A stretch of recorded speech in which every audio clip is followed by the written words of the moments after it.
Tab Breakfast Show. All sports, all angles, all the news.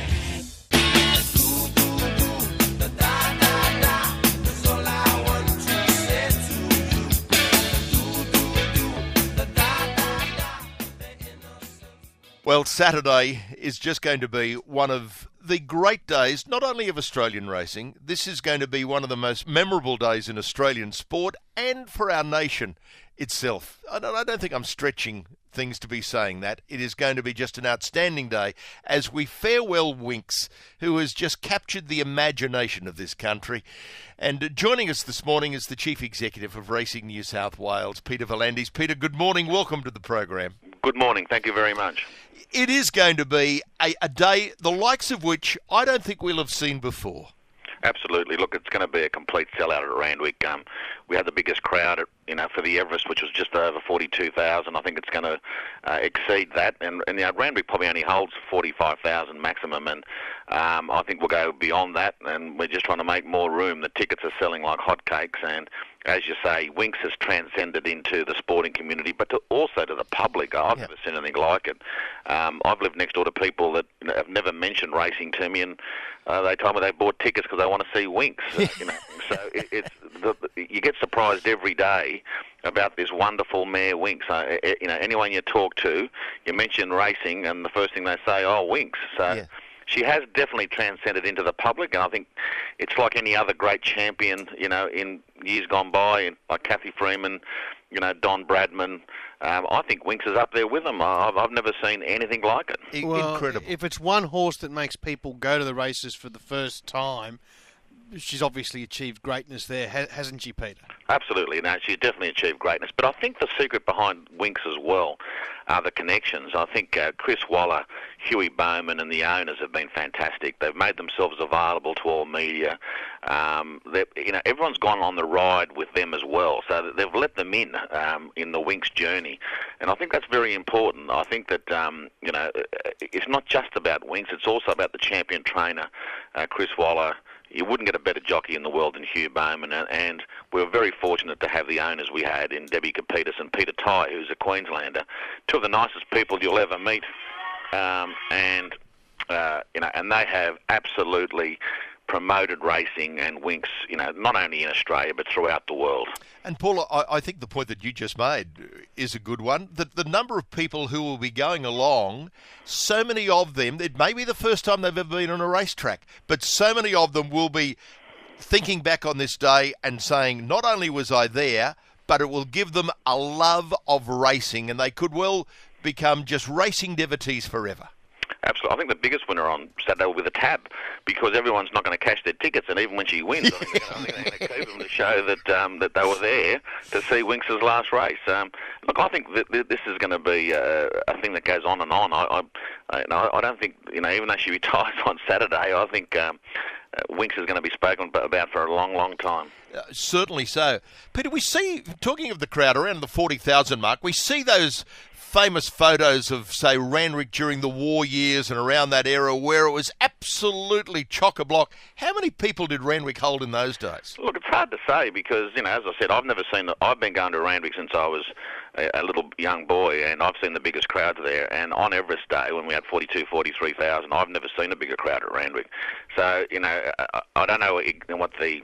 how they would place them, but they had the ledger area there, and they've had a lot more areas. So we've those areas have now been taken up by grandstands, and because the public want five-star facilities, they don't no longer want to sit on cement seats and eat hot dogs. They want a bit better than that. So all those areas where people that used to stand are now the grandstands. So the capacity is definitely reduced, but I'd find it hard to believe that they would have held more than 70,000 people. Yeah. Well, that's the great thing, though. For the second time this year, we're going to see crowds of that numbers at Randwick. Yeah, absolutely. And look, in Sydney, it's very hard to get an audience in anything. There's so much to do. There's school sport. Then you've got rugby league. You've got AFL. So to get a crowd of that magnitude on any day at Randwick is an enormous feat because.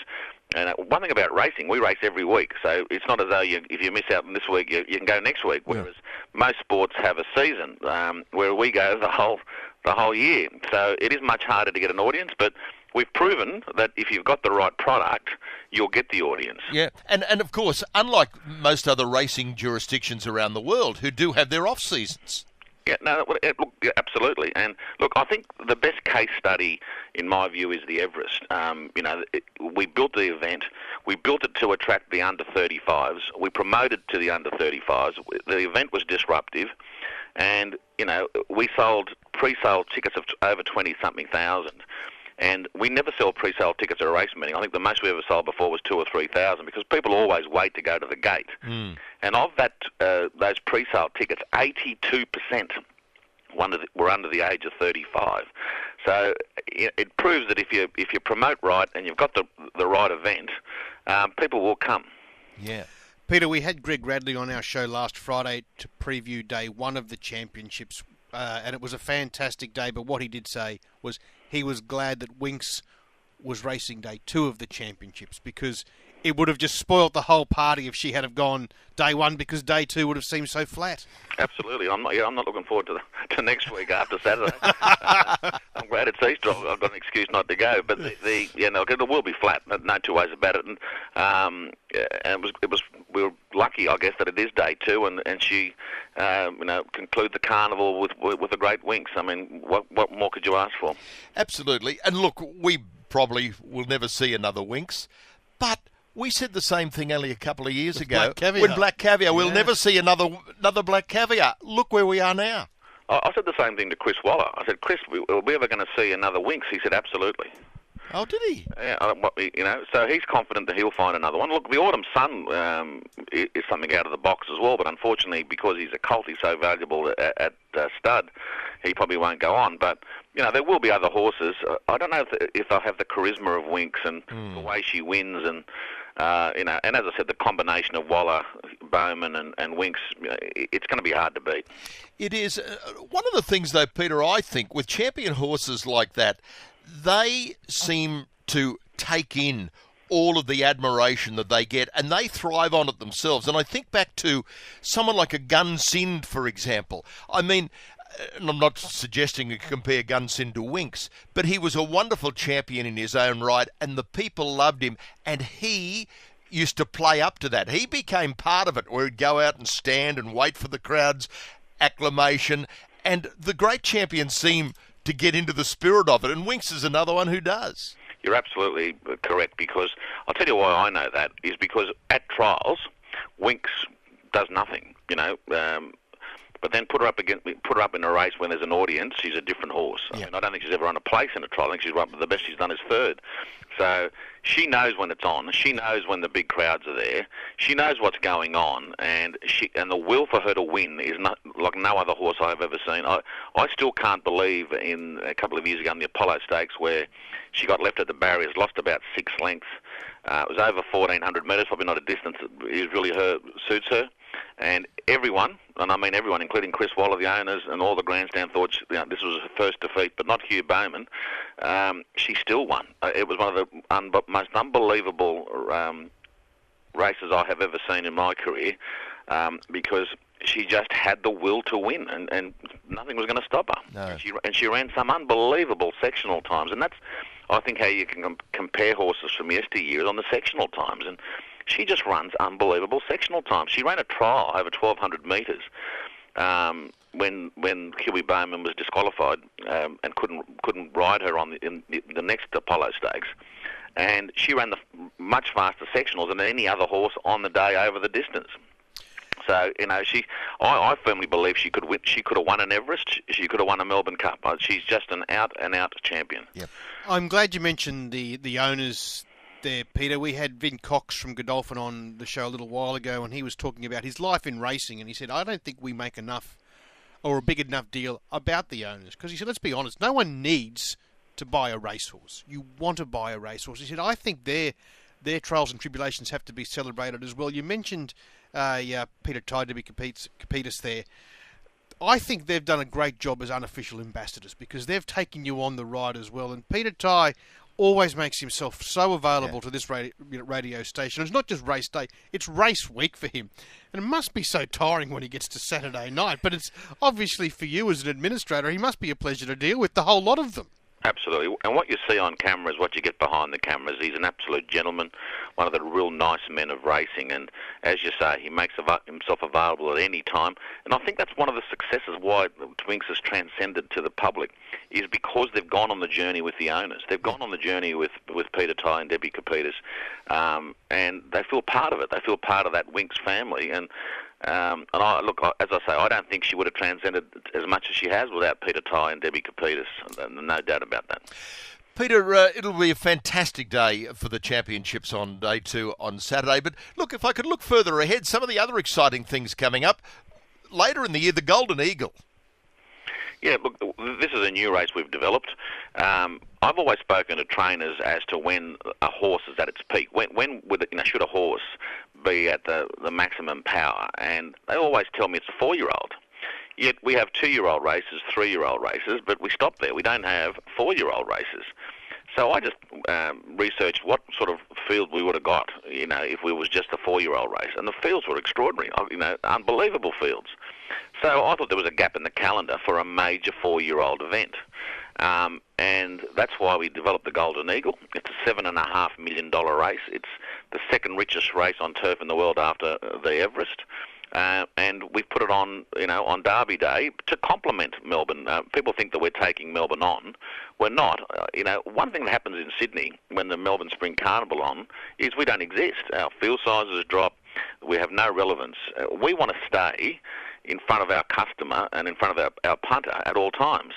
So we need to do something in spring, and we started with the Everest, and now we have the Golden Eagle, because we want to have presence. We want to be part of it, and that's proven by the fact that when the Everest was conducted with the Caulfield Guineas, the Caulfield Guineas turnover jumped 30-40% over the previous 2 years.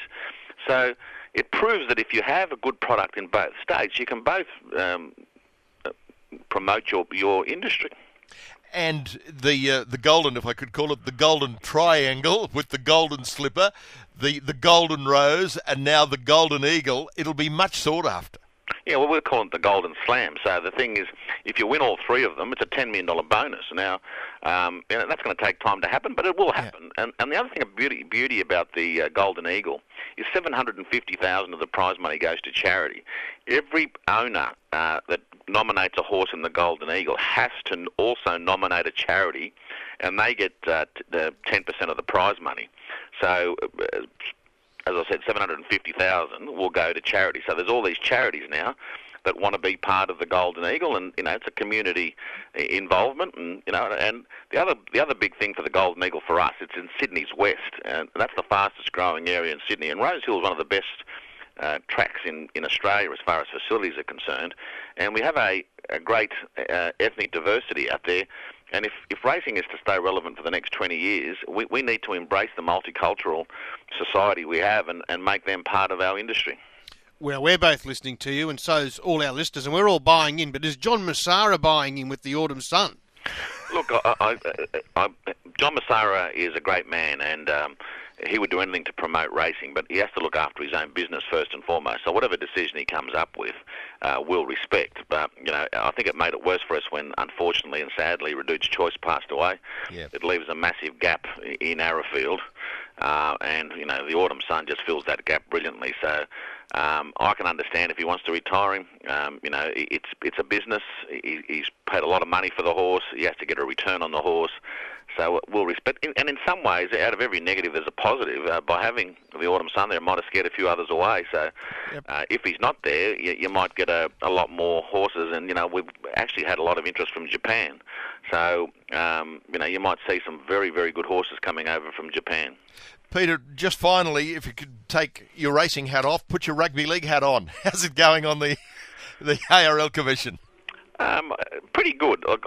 I love rugby league, and I wanted to give something back to the game. And like any other sport, there's a lot of challenges, and you have to face those challenges in order to stay relevant. And rugby league's no different to any other sport. So I'm certain they know I'm there. They know I can certainly vouch for that because I try to contribute as much as I can because I just want to make sure the game succeeds into the future.